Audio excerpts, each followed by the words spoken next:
Hey everybody, welcome to a brand new MMA Roasted Podcast. It's me and Greg Romero Wilson. How are you guys? Good to see you. Great show. It's the third one this week. We're just, it's just one of those things. I'm like, I got to talk to somebody. And it's going to be a great show. We got EJ Brooks coming on, ex-Bellator fighter. He's an ACA fighter. This dude's been all around. And he's one of those guys that he should be bigger than he is because he's really good. And we also have John Wood. That's Daddy. Look. Everything is look, Daddy, look. Yeah. I know it's Daddy and Mommy. We were painting yesterday, and everything she did was like, look, and I'm that's great. Look, I'm like, I have to look. I feel like I'm being like art harassed. Oh, listen, I used to work with this guy, and he had a daughter, and she would ask him, "What's that, Daddy?" Oh. Like 200 times a day. So when he would get to the office, he'd be like, "Whatever you do, nobody ask me what's that." Like it was like a real trigger for him. The question, "What's that?" Because he was so sick of it. I get who dat. Who dat? And it's always the same. We watch your daughter. Wait a minute, your daughter's from New Orleans? Yeah, pretty much. And we watch. We'll watch Frozen, and I can't just like put her in front of the TV and do something else because I have to be on top of who dat. And it's always the same person. Who dat? Like that. It's the same rabbit or something or bunny or whatever. Right. Some of you told her 30 times already, but here we go again. Yeah. That is. And now it's not even people. It's who dat? That's the phone. Who dat? But meanwhile, we got this bunny. Did I tell you what happened with the bunny? No, I know that you got it from the park because it became clear to you that it was a domesticated bunny. Yeah. This wasn't some wild rabbit. Right. And this bunny's great, except for the fact that we let her out of the cage because, we do. And she actually goes back in the cage on like her own. She wandered around the house and then leave little pellets for us. It's like sometimes it's like 8 pellets at once. I'm just like, oh God. But then she eats chargers. And it's just, oh no. Yeah. I think my wife trained her so that I won't use the phone as much. But she actually eats. I'm like, great. So now I can't. We have like 1 charger left in the house because the bunny is on like a mission to eat every charger. So this nice. This is my life right now. By the way, so we got to talk about you because Greg Wilson, I've known you for years since New York. You've always been one of the funniest people I've known. Thanks, brother. You too. You know that. Comedians, funniest actors. Great guy. I know we fight every 3 months. We get in our 3 months fight. That's about right. We have a little tiff, and then it's like, I'm sorry, dude. I was overreacting. But you're one of my best friends, and that's what best friends do. Indeed, and you are one of mine. Absolutely. Now, you told me you wanted to start your own political party. You know what it is? I don't think you realize when you're fucking with people. You think it's so funny, and it's like, dude, fucking cut that shit out. I think that's why. That is true. A lot of times, because a lot of times, I go for the joke. Sometimes people aren't joking, and it is fun to kind of troll my friends. But you do that, and it's like, you motherfucker. So, I know. I gotta work on that. Sometimes my wife told me I'm the most annoying person she's ever met. You said you were starting your own political party. Yes. And I was like, oh, is this the Coke party or something? Whatever it is. I thought they already had the Coke party. I thought it was a joke. But you really are starting your own party. Yes, absolutely. I mean, here's the thing, man. It isn't about, okay. In its simplest form, 2 is the number of conflict. It is not the number of balance. Anytime you have 2 of something, there's just going to be, it's a tug of war. It's a seesaw. You have to have a balancing agent. There needs to be a third party to keep any one party from going bonkers and making all their fantasies. The entanglement party. Because I know Will Smith had Jada had an entanglement. You heard about that? Yes, I did. All right, okay. So I think you're right. There's this. It shouldn't be Republican or Democrat because there's so much things that cross over. And that's what I'm saying. I feel like most people are not purely Democrat or purely Republican. Now, those people that are, I expect them to fully stay there. But I think a lot of people are a little left on some issues and a little right on others. And I think there needs to be, and so that's what this is about, creating something that isn't left or right. It's just what solves the problem. It's all about solving problems. What's the right thing to do? Now, are you the head of this party? Well, I'm the founder of it. Yeah, I started of it. So ultimately, I'm kind of running the agenda. And how many people are in the party so far? Right now, about 16. 16 people. All right. Yeah. You guys have meetings or? Yes, we have weekly meetings, weekly Zoom meetings on Wednesday night. Wow. And anybody could go to this? Well, yeah, anybody who wants to join, so long as you're sincere. I mean, we're not going to let somebody come in there and troll us. Right, I mean, if that happened, but if you want, and that's what it's about. It's about trying to, everyone has opinions on all these issues. So let's put them together and create basically position papers of what we believe in. And also we're trying to put out various initiatives, again, because it's about solving problems. So we had our first initiative, which was Pray Day. And now we're about to do our second initiative, which is Test Everyone. And so, it's all about just trying to be because listen, this time that we're in is so fucking crazy, and we're all trying to do something. I mean, some people took to the streets for the first time in their lives. This is something that had been on my mind for years. And now, without everything else, and at a time where it seems absolutely necessary, it just, it all seems to be the time. I'm socially liberal, when it comes to, right. I think people should be entitled to free healthcare, even though if I have to pay extra to get somebody free healthcare, we're all human beings on at least in America, on this planet, we're all human beings, but at least we can take care of Americans, And to that end, I feel like the Democrats are pussyfooting around it, which is what they do. They don't ever actually, directly answer the question. And obviously the Republicans wanted to stay all profit making. And I believe that there has to be a for-profit system. And we do have to have a national free healthcare system like they have everywhere else. Yeah, no, for example, like that. I think it should be both. If you want privatized, you could do privatized. Yes. And that's the thing. It doesn't eliminate private at all, because if you can afford it, you're always going to get better service where you can pay for it. Of course. That's all. And it would also be a huge bargaining chip. And I'm also social when it comes to, liberal when it comes to marijuana, or when it comes to, a lot of things. I'm liberal, but then when it comes to like cancel culture, people getting offended over everything. Right. I feel like that definitely directly affects my business, which is making the joke business, and that's not good for joke business. And also censorship.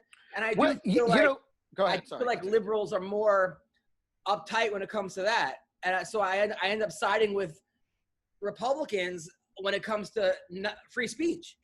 Right. So, but I'm not for Republicans when it comes to pro-life or whatever. So I would like a party that actually, seats my needs, where I'm not like, I have to. And that's what this is about. And it's also about trying to find representatives that genuinely represent that culture. In other words, it's a party where we do not expect people in Seattle, Washington, and Portland to think and believe the same way as people in Alabama and Georgia.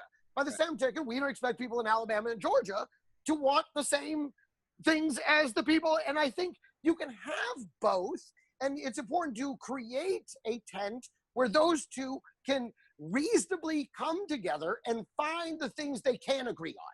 And not try to fuck with each other on the things they're never going to agree on. So where can I find this party? Okay, so right now we are on social media. You can follow us on Facebook and Instagram at AAP, which stands for the All American Party, because it's the party for all Americans. It's the AAP in the USA. That's our handle on both Facebook and Twitter. And then on Instagram, it's actually All American Party. We're actually able to get it there. So, although Twitter, I think we're suspended on Twitter at the moment. So really? Why? Because for Pray Day, I was trying to drum up interest, and so I was tweeting at a bunch of people with big platforms, a bunch of celebrity people. And I was looking for people that had specifically already tweeted something like, God, this country needs patience. This country needs that kind of desperation, God help us type thing. And then I was just tweeting, hey, listen, we're all trying to unite in a single minute of prayer to try and help this country.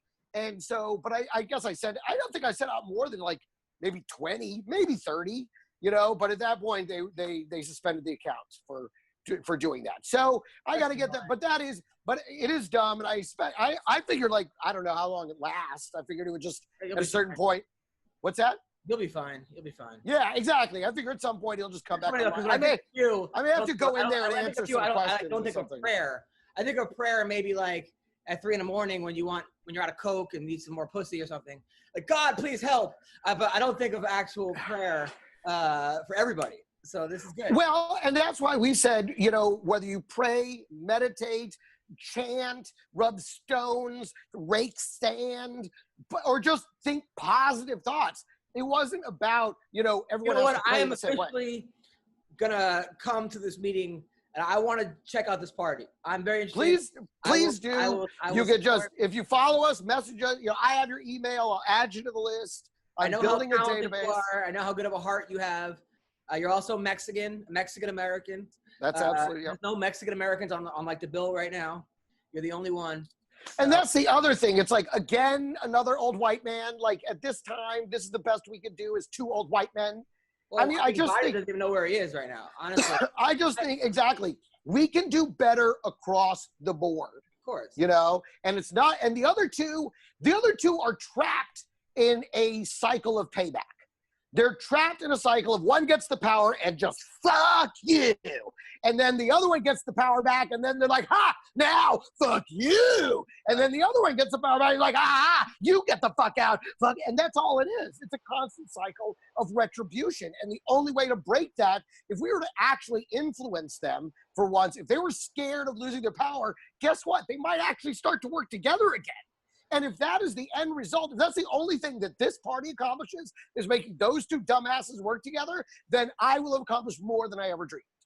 Well, you know what? If there are any listeners left on this podcast, we'll talk about fighting.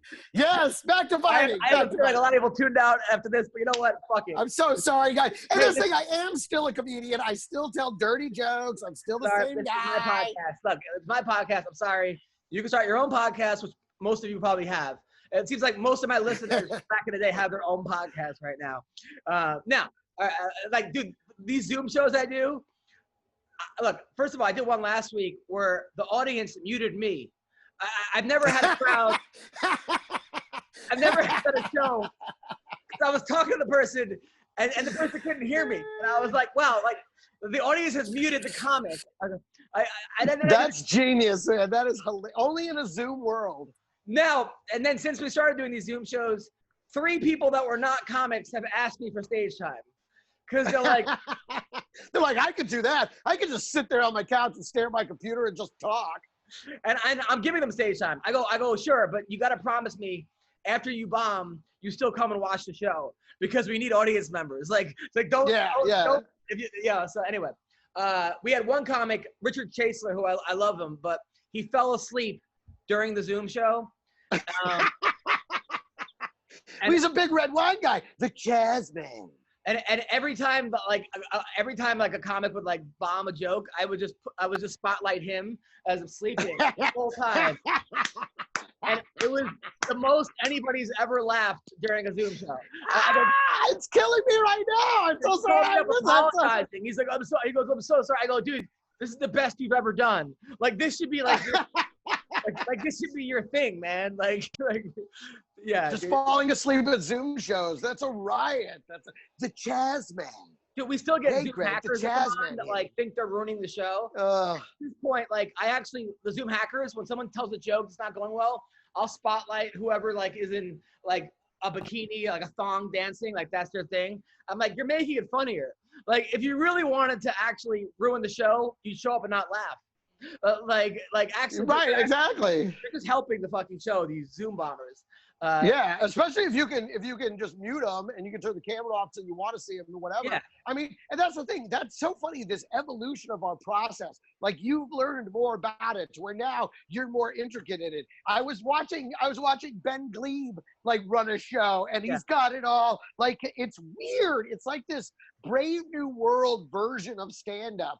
And I still don't like it. But I like that we have adapted to it and we've learned how to use. I mean, that shit's hilarious. Dude, I've honestly, I had a show. I've turned down 3 shows this week, for like live shows, because they paid a couple $100. It wasn't like huge money, and one was at a strip club tonight. I saw that one, yeah. And I'm like, dude, my wife's mom's gonna come this week to help watch the baby, she's not in the best health. So like, right, you can't put her. That. I can't go to it's like, and plus I'll make as much money on Zoom. Like I hate to say Exactly. I did a Facebook Live show, which, by the way, if you guys want to see, I did all my pandemic material. It's my new special called Best Apocalypse Ever. And I just reposted on my social media. But I made as much doing that as I would have, doing a night in Vegas, at most, most of the one-night shows. And so I was like, okay, well, that's great. That's, I don't have to. Hard for me though, because I'm not doing it very often. Hour, and then the crowd keeps coming back every week. So now I gotta like write a new hour every week. Otherwise, people get mad. So they're seeing the same hour. Bro, no, I write a lot. Well, it's a lot easier to write when it's like, we saw this like. It's a lot easier to write when I have help, though. The hard part is when I have no help in the house. Like watching a baby who was sick. She had 104 this week. So I was like at the hospital watching her, and then and she demands my attention. I can't sit her in front of a TV and do something. I just. Yes, Summer and I were enjoying a good laugh over your statement when you go, I'll tell you, having a kid, it's like a full-time job. I was like, I don't know if I would have had a kid if I knew I had to take care of her. We're dying. By the way, so let's talk about Mike Tyson is fighting Roy Jones. I know. Whoa. Worse. This is so.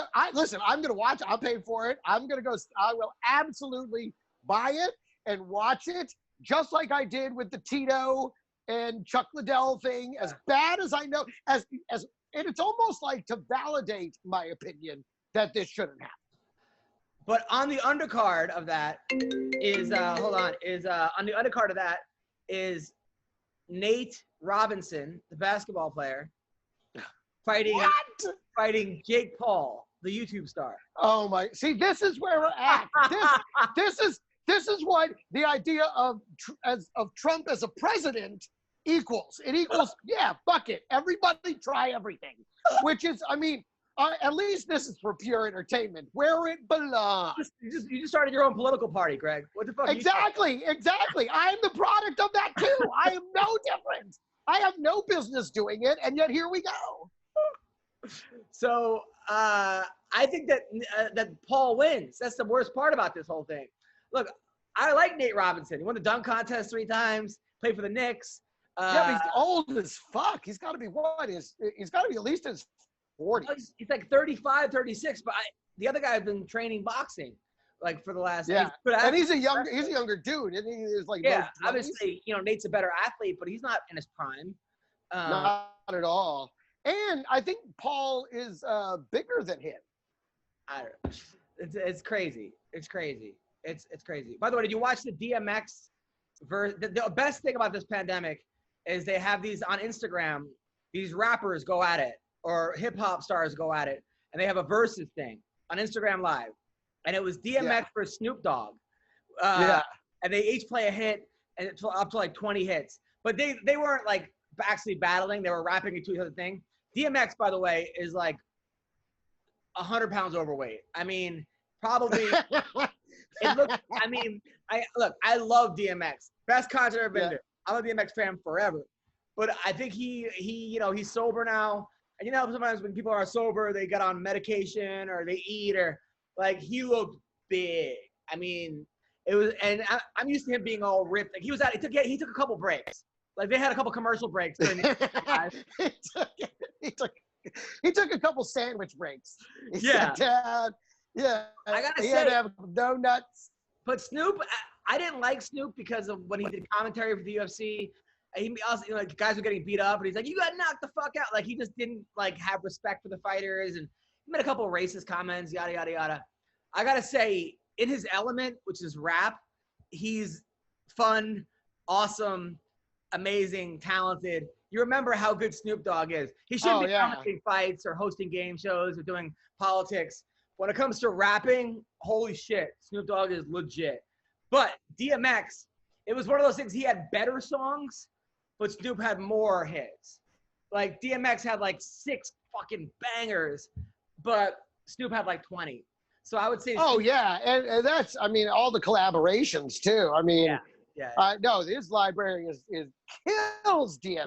Yeah, but DMX was still like, it's still a different level. I feel like you're giving him a very loose ceiling there at 6. I feel it's like 3. No. He had a lot. It's the thing was, if he would have stayed out of jail, like he was like a millionaire and like robbing people at the airport. He had a tough life. The guy, like, I looked back at his thing. He was like, old habits die hard. Like hooked on crack when he was 13, abusive family, yada yada. But anyway, so are you still with us? Yeah. Yes. Okay, good. All right. So we got. All right. Woo! Yeah. EJ Brooks, how are you, man? I'm good, man. How you doing, bro? Good. What's new with you?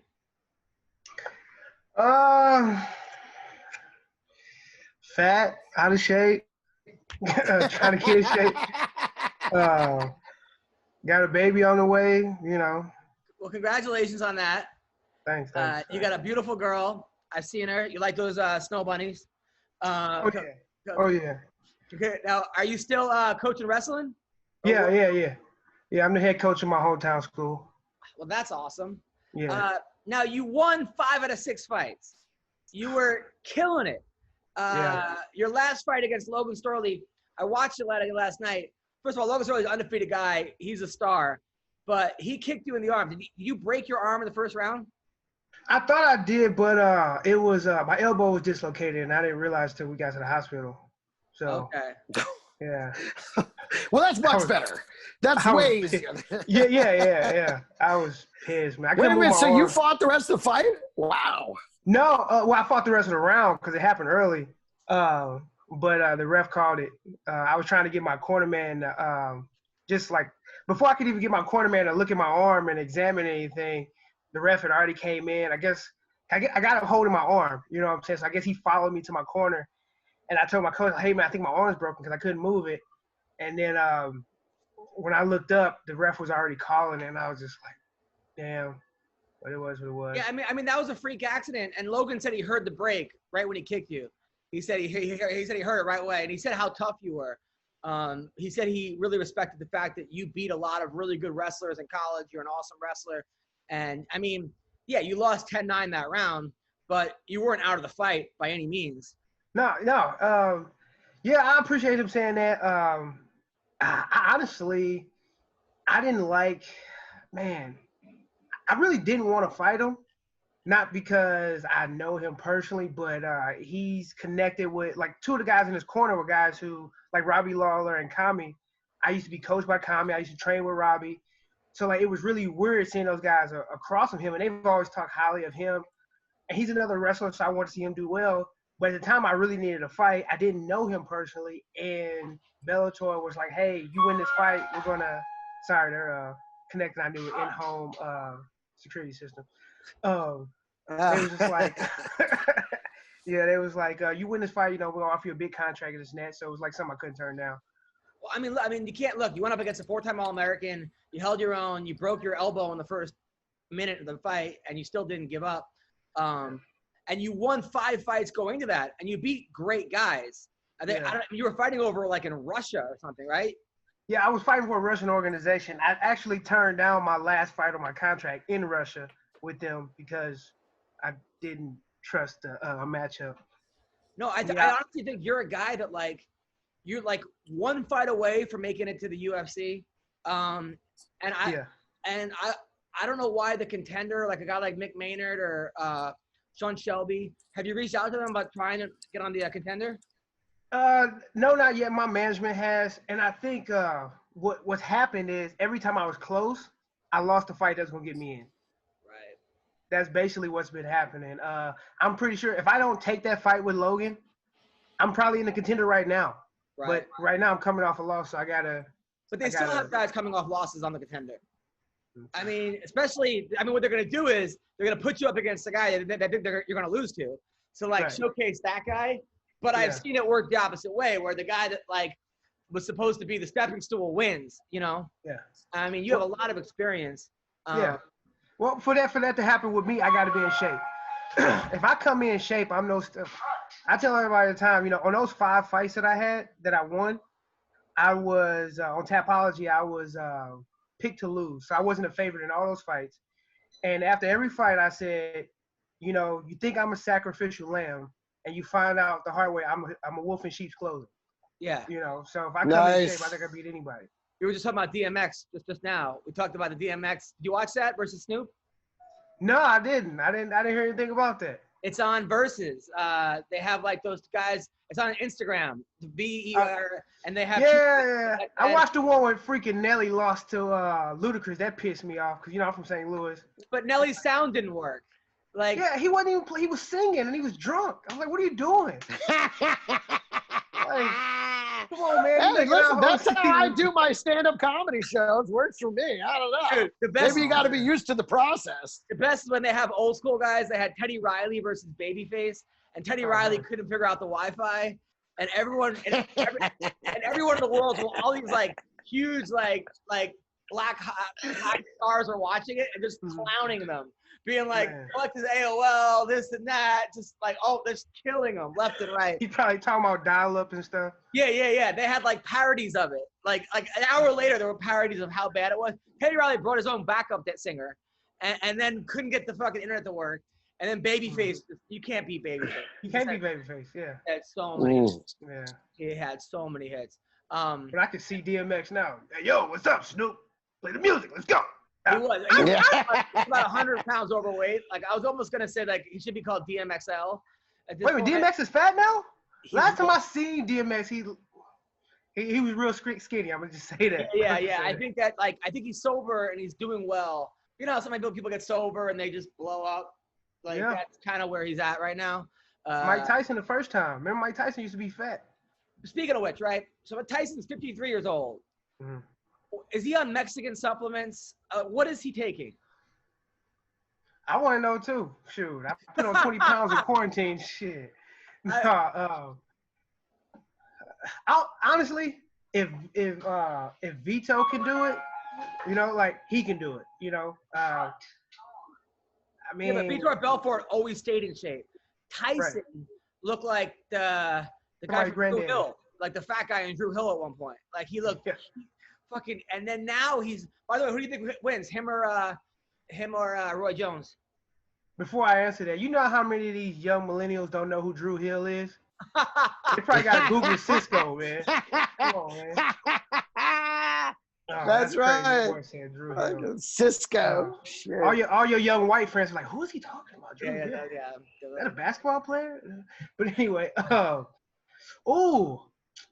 that's a hard one. Honestly. I don't even like to fight because I love both of them. I love Roy Jones and I love Mike Tyson. And it's going to be hard to pick a winner.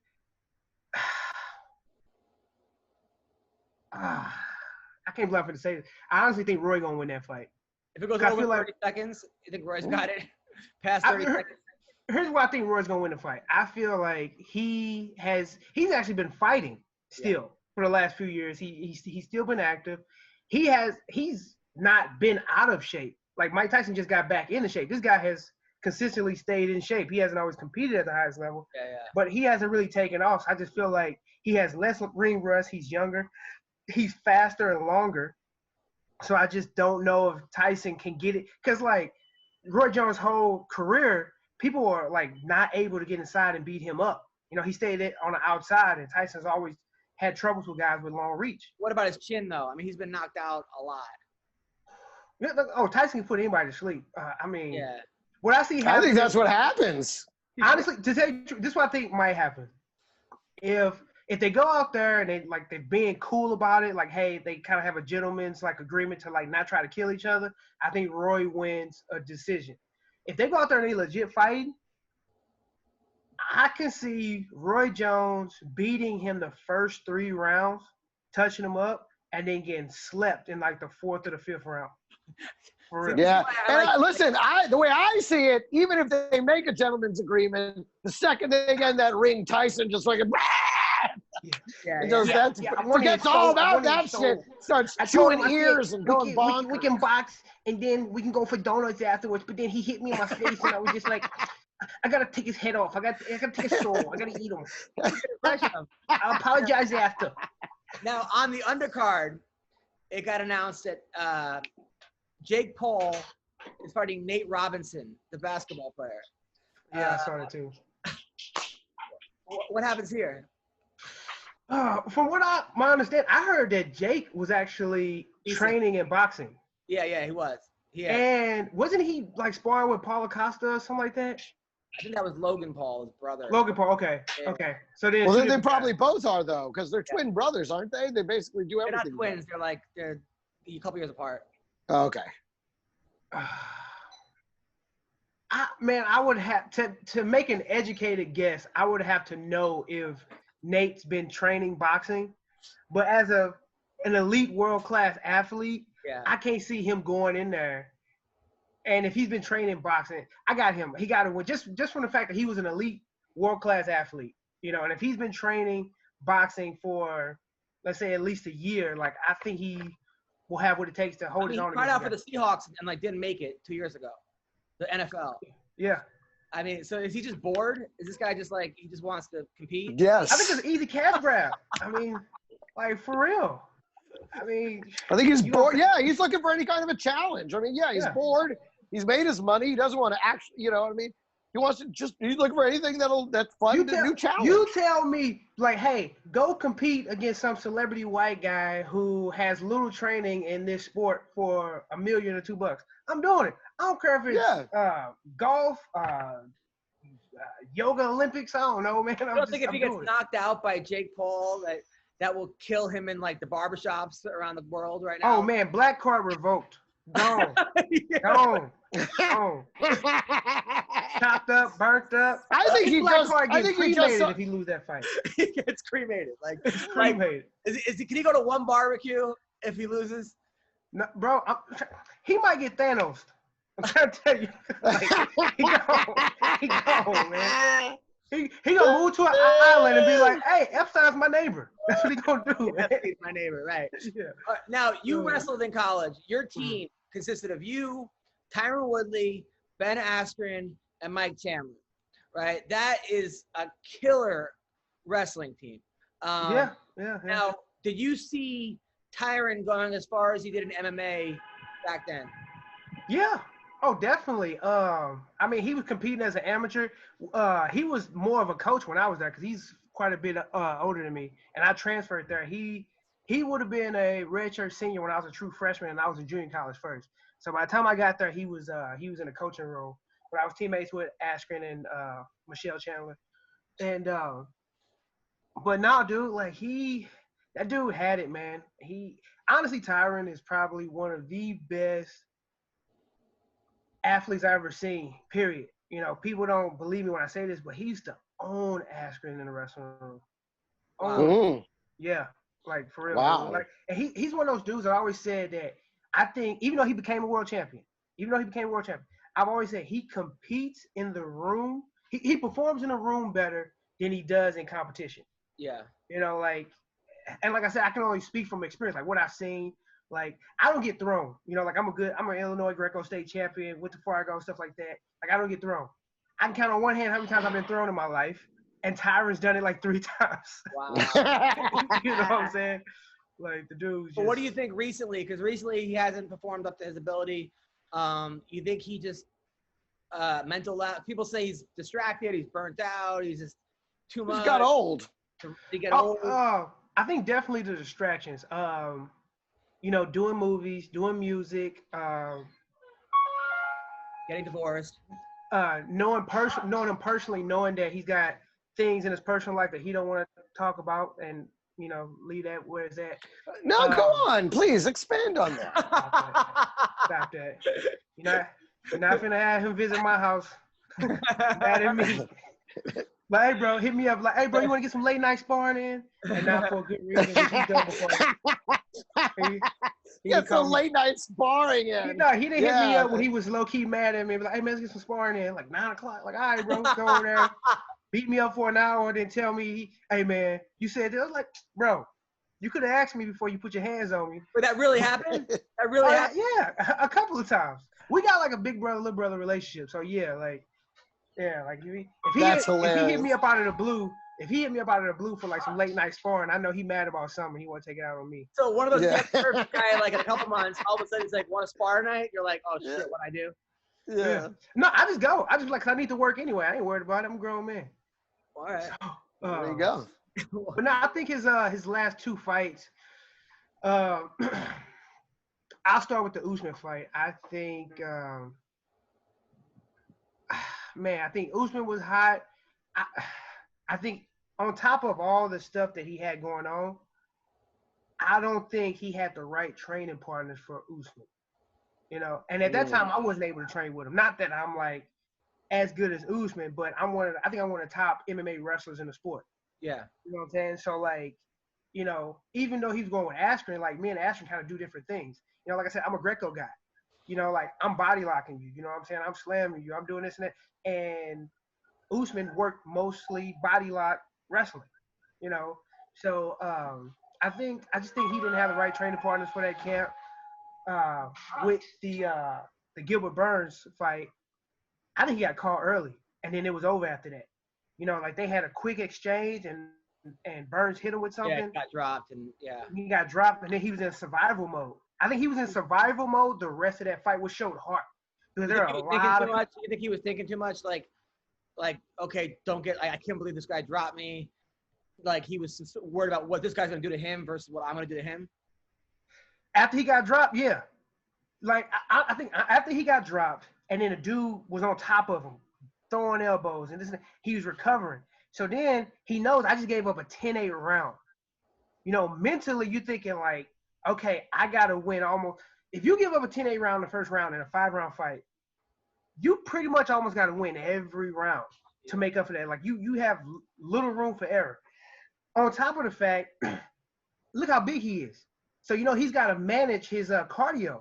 Right. And it just got zapped because the dude tried to finish you. That whole 5 minutes of that first round, he was trying to finish Tyron. He wasn't trying to lay on him, and Tyron was trying to survive. So I think Tyron went into, I need to catch him and knock him out, or I'm losing. Like, don't get finished, you know, try to pop him. And the dude, I think Burns knew that. I think he was like, okay, Tyron ain't got much in the tank. He's only looking for the knockout. Let me flex on him. Let me push it at the end of the rounds and stuff like that and sell it, you know. And I mean, not to be a Monday morning quarterback, but it seemed like Tyron was only throwing that right, not even setting it up, not even thinking. It was just that right. Yeah. You as his friend watching that, are you just like yelling at the TV screen, going, "Set that fucking thing up"? No, because I know him. I've trained with him for years. I know his mannerisms. I can tell how he's feeling and what he's thinking by looking at him in his face.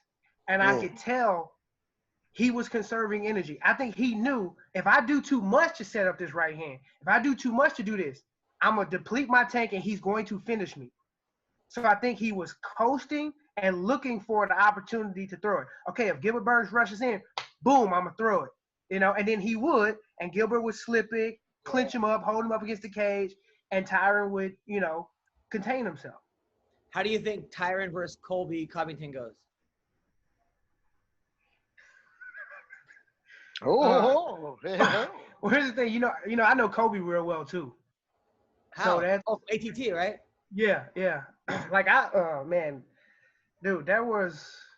I mean, honestly, I stayed with Kobe for like a month down there in Florida, a long time ago. This is pre Make America Great Again, Kobe. To me, Kobe's always been a very nice person to me. Me too. That's why I'll tell people, regardless of what you think about him and the character that he is playing, okay, like I have known a different Kobe. Right. Okay. Right. So this guy with the red hat and the books and the Good Morning Nerds and Virgins, you know, like it's kind of funny, you know what I'm saying, sometimes. Like, I'm not judging him for that. I mean, he got to do what he got to do to get paid. Okay. He's burned some bridges with some people, but at the end of the day, but at the end of the day, there are a lot of people who had to or chose to burn bridges to be successful. You know, like, but anyway, I'm gonna get to this.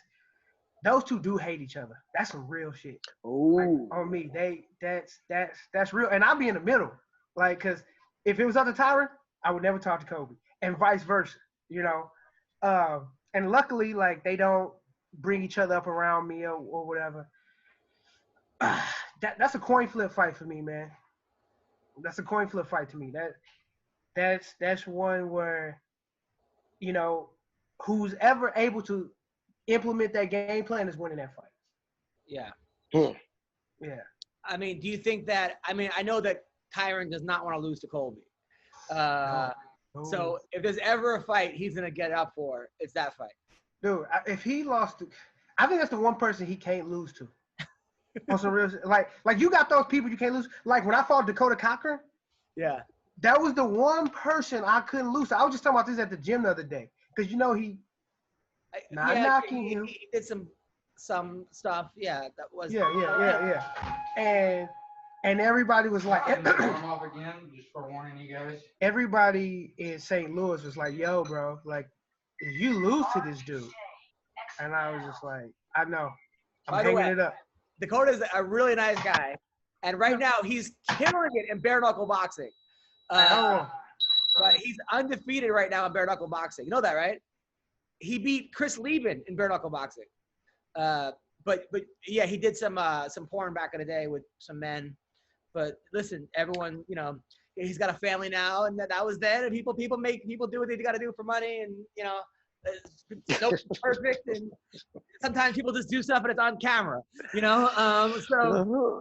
But I've had him on the show before, and he actually asked me not to bring it up, and I was like, no problem, dude. He happens to be a really, really nice guy, beautiful wife, beautiful family, and look, and even so, like, who cares? Fuck it. Somebody, you know, even if that's what he was into.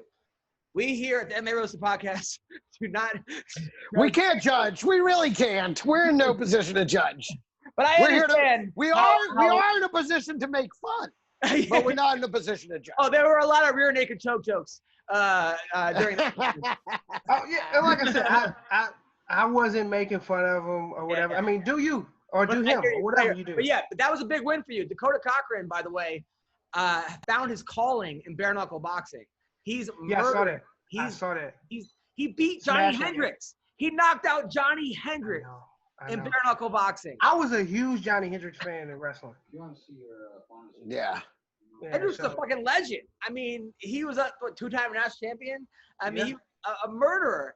And should have been 3.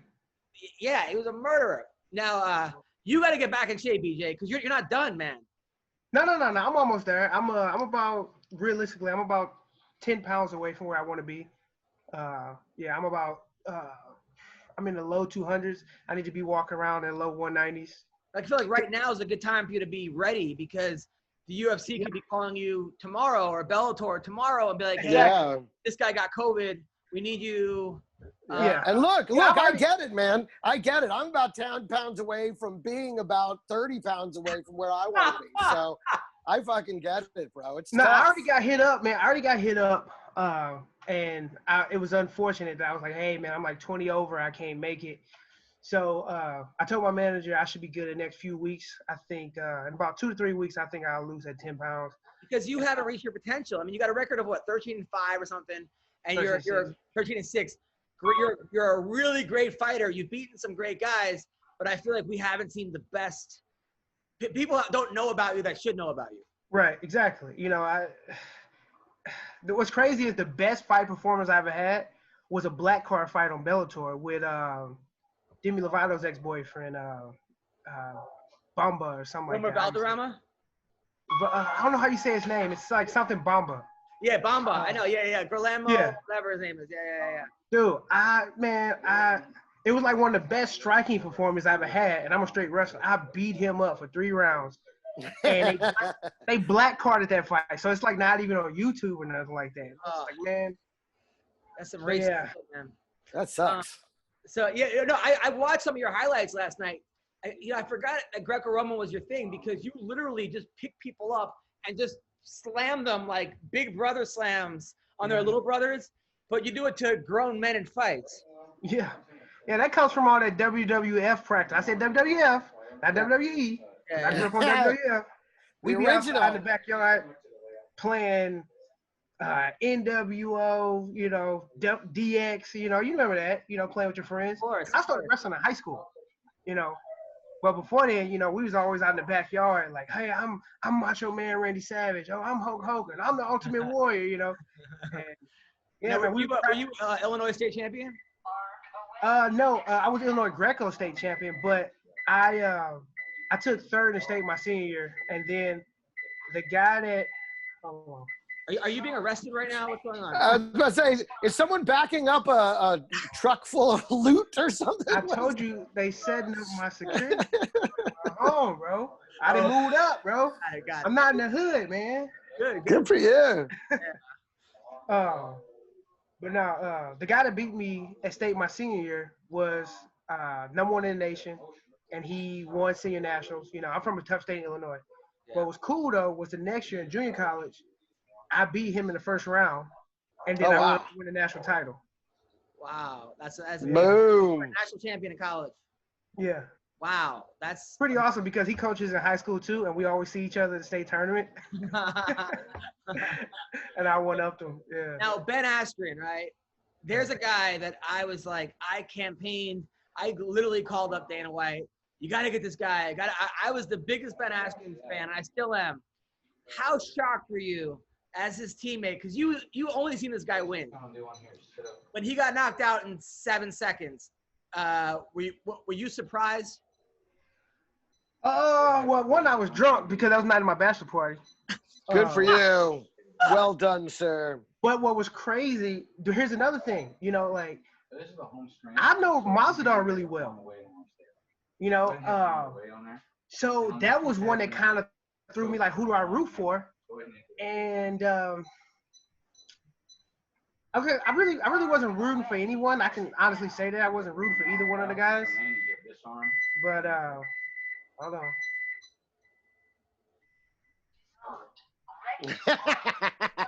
That face says it all. Yeah. So anyway, I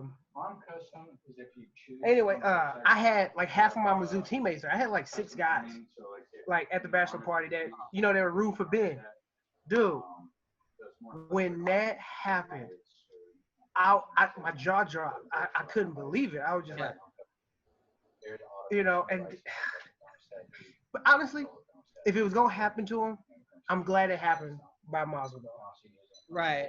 Yeah. There you go. Because I think he deserved it. Like, I've seen this guy. I watched him on YouTube. And Kim, fighting with Kimbo in backyards. Yeah. When he was young. Yeah, he's one of those guys that, he was close to title fights, and we get screwed over. Like, I still think he beat what's the Italian guy in New York? Al Iaquinta. Yeah, that's one of the worst decisions I've seen in my life. Yeah, same here. Yeah. So, like, I just feel like, he was always kind of, like, not getting his just due. And then, boom, he do that, and he's a made man. So it sucked for Ben, but I was happy to see Masvidal get what he deserved. Though, right? Looking back, I mean, Ben did start every fight the same way. Head down, come in, grab you. And, man, that coaching was unbelievable. Like, hey. Yeah. Because that wasn't luck. They drilled that. They drilled that. Yeah, they knew that they were going to do that, yeah. And then it goes back to a lot of wrestlers don't learn how to fight. I think that's what got me in trouble because I know how to fight. Like, I go out there and I don't necessarily use my wrestling and take guys down and finish them. I go out there, I box you up, and I take you down when I want to score. Okay? A lot of wrestlers, once you rush them and put them in situations where they got to react naturally, they go straight to wrestling. So when Masvidal like rushed him and freaked him out, all Ben knew to do was, oh man, I need to drop and take a shot. Like me, if that hadn't happened to me, if someone would have run at me the way Masvidal did, I was gonna circle out and look to strike. Yeah. But when you are a wrestler who, like, Ben has not been made to have to adjust to straight up fighting yet, because he wasn't in the UFC. He was in organizations where they didn't have wrestlers or guys capable enough of making him fight. You know what I mean? When Colby got hurt by Usman, he went for a single leg versus like backing out, and that's why he kind of got stuck there and pounded on. Like he kind of went right to wrestling when he got hurt. Yeah. I mean, when all this fails, you go to what you know, and it's instinctive. You don't think about it; it just happens. Yeah. I mean, it's happened to me. There have been times where I got hit like, oh shit, bring your ass here, take you down. But you've never been knocked out in a fight, have you? My first loss. Who'd you get knocked out by? Gerald Horscher. Oh, God, the guy that fought Khabib. He's a good fighter, that guy. Yeah. He's a pretty good fighter. Yeah. Now, let me ask you something. The Ben Askren thing, it happened so fast. You're at your bachelor party. Did you even see it live? Because I could see it being one of those moments you're like, here we go, guys. Cheers. Oh, what the fuck happened? Like, No, I saw it live. I was watching. I was watching. Yeah, I was watching. Because it happened fast, man. It Did you have a happened bachelor fast. party, Greg? What's did that? Did you have a bachelor party, Greg? Did you have one? Yeah, kind of one. Yeah, in Vegas. I mean, the Vegas bachelor. Well, here's the no. Okay, when I say my bachelor party, we were out at a bar eating. We had just started. Like the plan was to pregame and eat at this bar restaurant, and then obviously do the other stuff. Right? I didn't even have one because every bachelor party I go to, there's always some strippers that gets the guy naked, and then she's about to blow him, and everyone's like, "Don't do it, don't!" And I'm just like, I don't want to be in that situation. Like, first of all, I know too many porn stars and strippers. I trust myself, but I'm like, I don't even want to fucking deal with this. I didn't even have one. I was like, fuck it. Mine was fantastic. I was in Vegas already doing shows, and I know the owner of the Palomino strip club in Vegas, which is the only all-nude joint with a full bar. And he set us up in the VIP and gave us 2 free bottles of booze and fucking hooked it up. It was phenomenal, man. We went bonkers. How many lap dances did you get? I really don't even remember. It was just a running count, it just kept going. Yeah. Did you really think Pretty Boy EJ was gonna go into retirement without a bachelor party? No, I understand why you would. To me, I was like, man, here's what happened. The night before, the first night with my wife, when she wanted to have sex, right? We weren't together yet. We were just dating, right? But that day, this girl called me. She was having her divorce party. This is so bad. So she calls me up that afternoon. I meet her at a bar. Her and her friend, we go back to my place, which was disgusting. And I ended up banging her in front of her friend 3 times. Her friend helped, I ended up just banging this hot porn star and her friend. But I didn't bang the friend really because she had a boyfriend, but she had the assist or something. So then that night, my wife's like, we should have sex. And I was like, no, we should wait. Because I'd already busted 5 times. And I was like. But did you shower? Yeah, but I don't even know if no, you didn't, you nasty, stinky bastard. No, I probably didn't shower. And I was like, we should wait. I think I even bought fake fucking boner pills at the gas station or something to try to help me out. Nothing was. I was like, you know what? So then she's like, you're the first guy who I wanted to have sex with. I wouldn't do it. You're so sweet and all this stuff. But she didn't realize that I but then that turned into for a year. She's like, I can't believe you wouldn't even fuck me. The one I wanted to fuck. What kind of a man are you? And finally I was in my car. I was like, you want to know the fucking truth? And then she's like, what? I'm like, I fucking had a threesome that day, busted 4 loads or whatever. And then she's like, you brought him back to that disgusting place. She was more annoyed that the place was gross.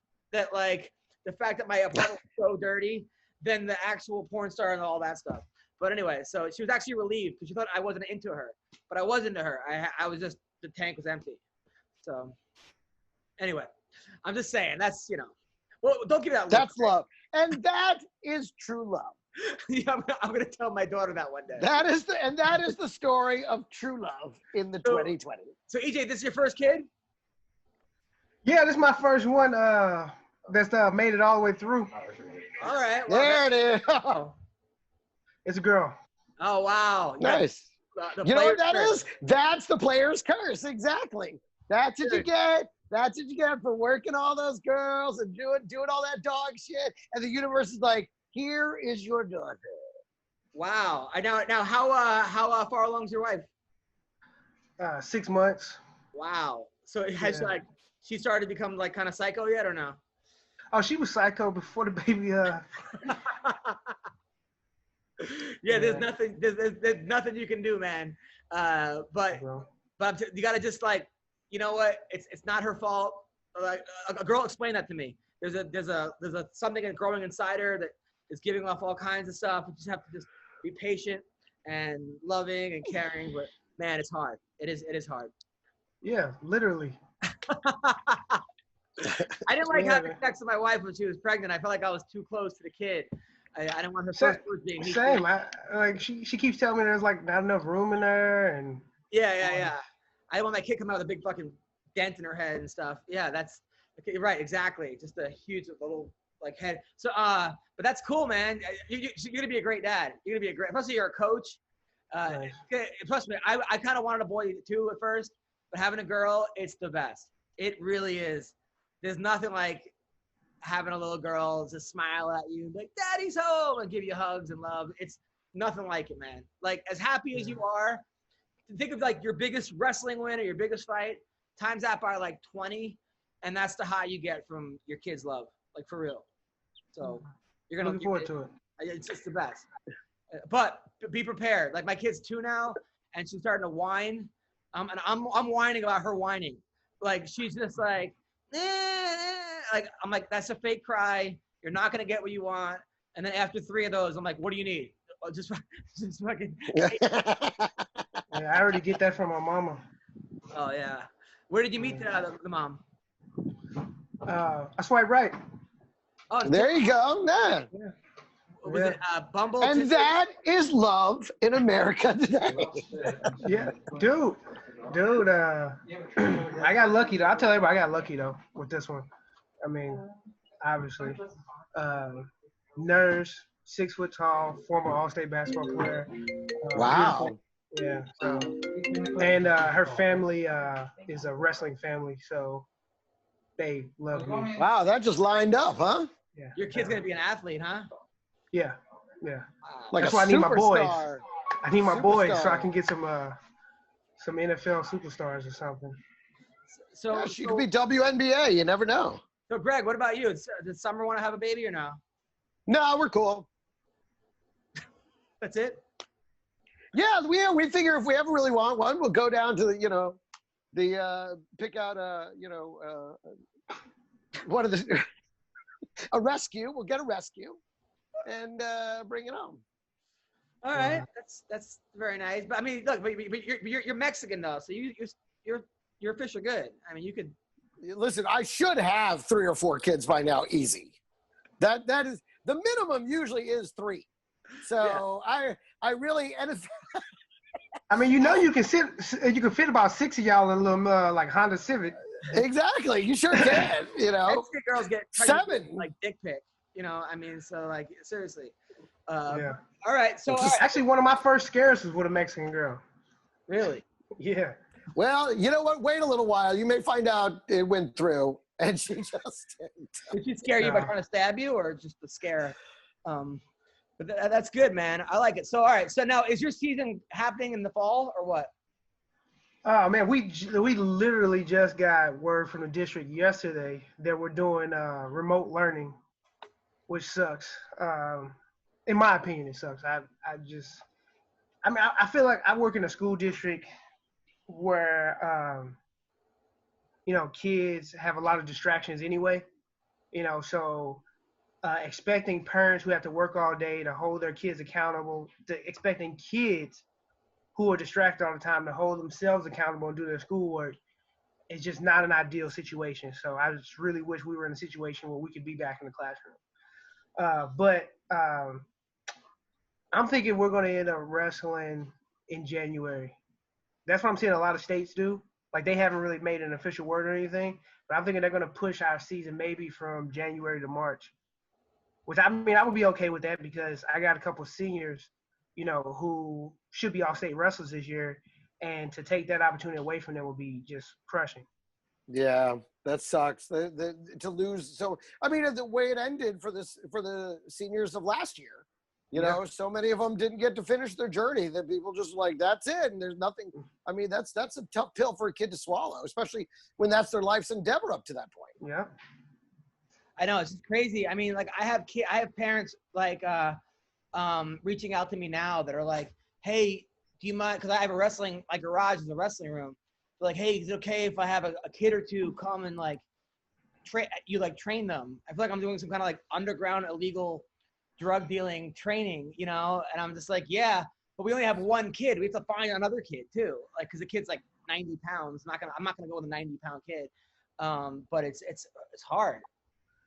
Why? Because you don't want to get beat by a 90-pound kid? Exactly. But I mean, well, wrestling, people don't realize it's not a seasonal sport. If you want to be good at it, you got to do it all year round. All year round. Yeah. And this is taken away from it. I mean, completely. Yeah. So. Yeah, I mean, we got a ton of guys. The good news is that almost everybody's not going to be doing it, but the good kids are finding a place to do it. Like, yeah, at my MMA gym, we got a ton of kids in the St. Louis area coming in, getting workouts in. And I'm telling my guys, like, hey, this group of kids are here on this day and this day. Get a ride out there. Like, I can't take you, I can't tell you to come, but you might want to, get over there. Do you coach at a mostly white or black school? Predominantly black school. Yeah. I always this sounds like so racist. I don't even know if I want to say this, but so football season ends, and then we get like the football players, like the normally mostly the black kids, and then my season gets so much better because those kids are like the best athletes, and a lot of them have older brothers that beat them up, so they right away they tough wrestling. You know, sometimes, and also this is like shitty to say, but it's hard sometimes to getting like the parents on board for the extra stuff. Parents sometimes work, and just getting the kids to like, the practices outside of, they don't have people to drive them around. That's the only hard part, So yeah, that was so basically. The last school I coached at was predominantly white. I loved it, okay? But I had a lot of dads, a lot of moms trying to tell me how to do my job, and I was an assistant there. When I moved back home, there were a lot less dads and parents trying to tell me how to do my job. I'm just leaving it at that. You know what I mean? And that was the best part about it. Now, don't get me wrong, there was more work. There was more of me picking kids up, dropping kids off. Buying kids shoes and stuff like that. But that's what I signed up for. That's why I'm back home at my hometown school, because that's always been my dream. Yeah. I mean, wrestling's a better sport than other sports because it's not like football or baseball or basketball where every kid thinks that they're the greatest kid ever. Like soccer, why aren't you playing my kid? You're like, well, your kid doesn't win. Your kid doesn't win.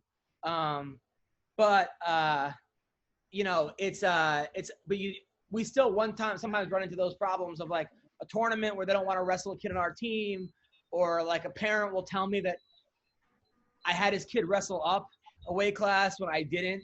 It just happened to be he was the lightest kid in that bracket or something, or like, sometimes you get these, or parents telling them things to do that like they want to start chiming in. You're like, hey, thank you for your help, but I'm the coach, and I don't really need your help. Dude, I had a guy. He placed in state. His son was not good, and his son was only good on top. Okay, his son was not good. Not good, but he was only good on top, and we would strategize. I'd be like, "Hey, look, you got a pretty good switch. Go out there. As soon as you get taken out, look to hit it, get the legs in, start working. Every time we get a choice, we defer. That way, they can go bottom. You can get your time on top. Then on the third, we can go top. Like I need to maximize his opportunities on tops. He didn't have a good takedown, but he's pretty good at rolling on the mat. Sure enough, we've got a match, and his son was down by 1 going into the third. Now, the obvious choice for someone who doesn't know any better is you tell your kid to go down, he gets away. Yeah. I knew that even if he got away, which he would have, this kid was just going to take him down, let him up like he had been doing. Right. I also knew this kid was an athlete like this. I was like, I was like, his gas tank ain't good. He's already tired, but it don't matter about him being tired if you don't got a takedown to take him down with. Right. Okay. And he's not good on bottom, and he chose neutral when he went. It was his choice. So we chose top.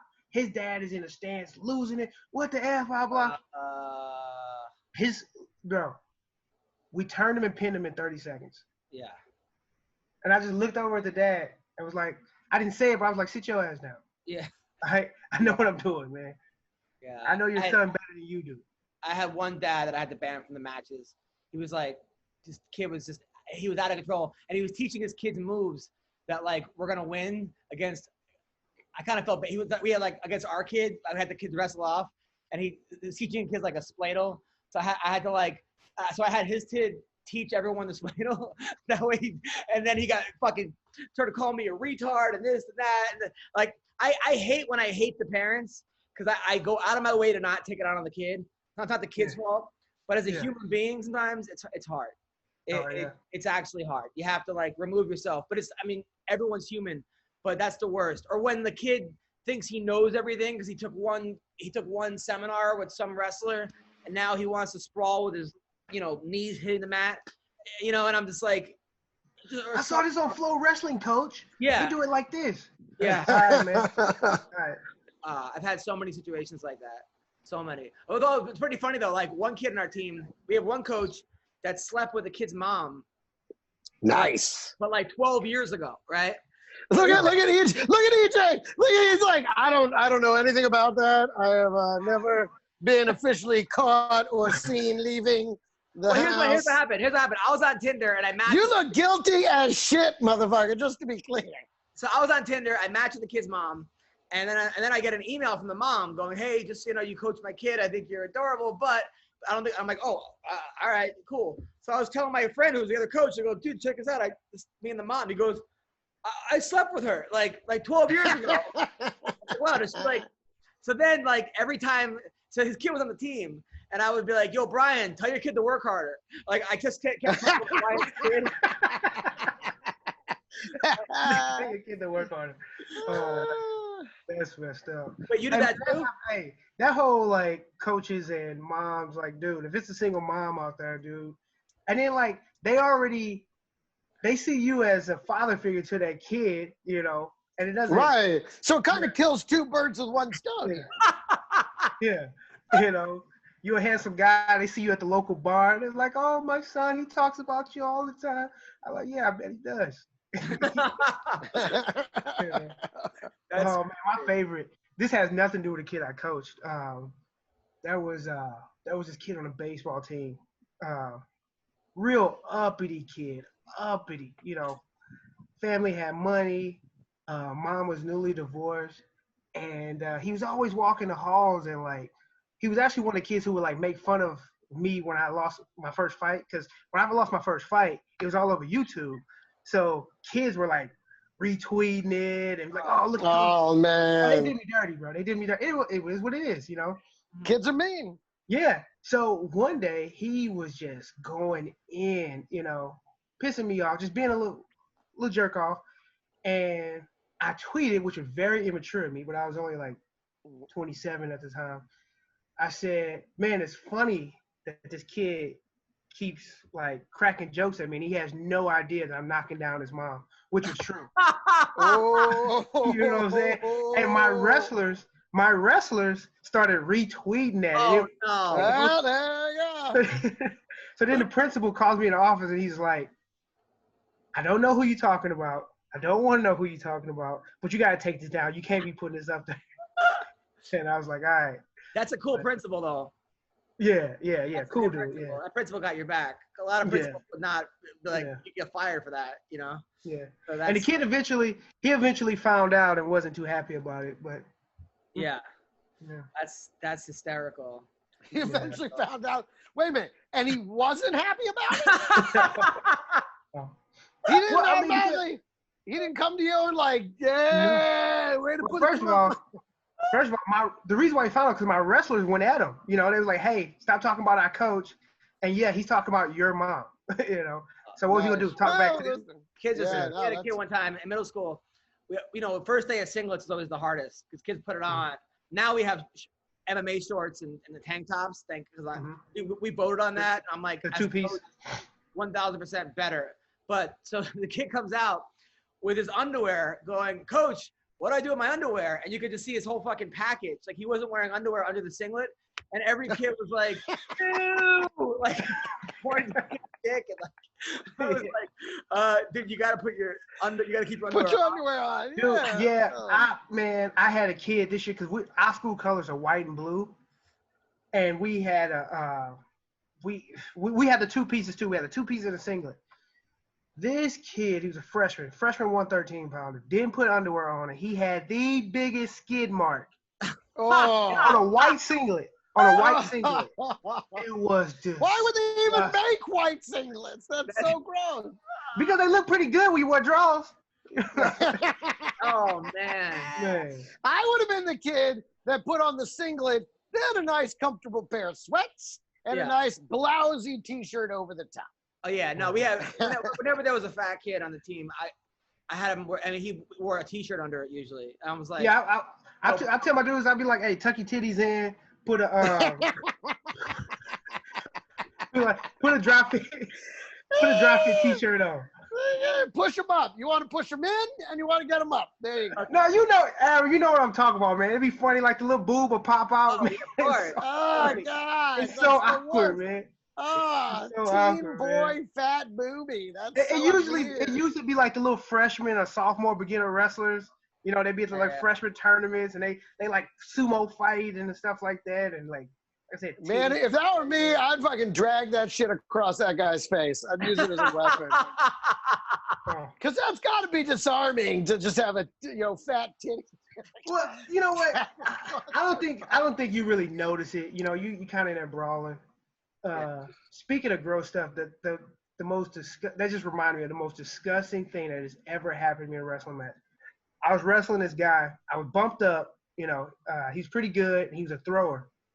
And I wasn't worried about it because I was a pretty good Greco guy.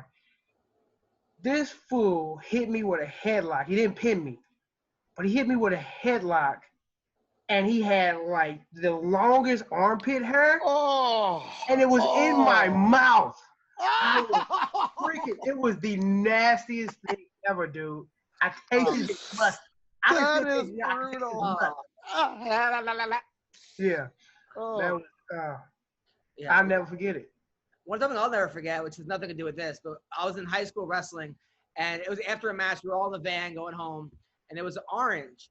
And this kid was telling us how, like, that they were putting their fingers in the orange. They're like, oh, wow, look, it feels like a pussy, right? Everyone's passing around an orange, a bunch of high school kids, right? So the captain of our team that night goes back to his room and fucks the orange, right? And then tells us about this. And everyone's like, how'd it go? He's like, it fell apart. It was fucking stupid, whatever. But the rest of the year, everyone kept throwing oranges at this kid. So like, hey, Jay, you want an orange? That's ridiculous. Yeah, I feel like that's how you get a UTI, bro. Like that's just disgusting, man. One time I was at a Halloween party, and a buddy of mine was in a toga outfit. And he had put his arm over my shoulder for a picture. And then we went to the bathroom to try and do some coke. And I was trying to do some coke, but all I could smell was his fucking armpit sweat on my shoulder. And it was so nasty. Dude, it was gross to me. So I was like, I'm trying to inhale. But instead I'm like gagging and like blowing the coke everywhere. That is crazy. I had to wash my shoulder before I could continue doing coke. Oh my God. Well, listen, EJ, it was so fucking gross. EJ, it was an honor to have you on. Thanks, man. I appreciate it, bro. Where can people find you? ejizzle149 is my handle for Instagram, Snapchat, and Twitter. And EJ Brooks MMA, my Facebook profile. Nice. Well, anything coming up, let me know. We'll definitely promote it. Greg, you're the best. Good to see you as always. Your podcast we've done in a long time. So thank you guys. Thanks, yeah, man. take care, EJ. Great stuff, man. Hey, you too, man.